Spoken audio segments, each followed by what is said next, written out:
national debate on gun control is making its way to Nevada. Last year, voters passed a law that would close a loophole in gun background checks right here in the Silver State. But as of today, that law has never been enforced. 13 Action News anchor Leslie Marine was there as survivors of the 1 October shooting called on the governor to enforce the law that the people voted for.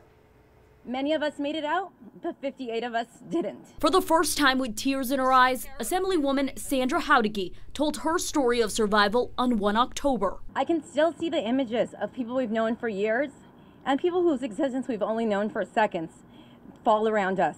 Former Sheriff Bill Young has a similar story. His daughter was at the concert. Screaming, "Daddy, Daddy, please come and get me. Somebody's trying to shoot us." Both are gun advocates, but now both are fighting for a law that would end a loophole that currently allows people in southern Nevada to skip background checks if buying from a private seller or online. But here's the catch. Voters have already voted in favor of closing this loophole, except this law has never been enforced. Enough. We want this. We've passed it. A judge heard the arguments of the state today after proponents of Nevadans for background checks sued the governor and state attorney general for their failure to enforce the law. State law cannot dictate how federal resources are used. The state says the law requires the FBI to perform the checks, but they've said they won't do it.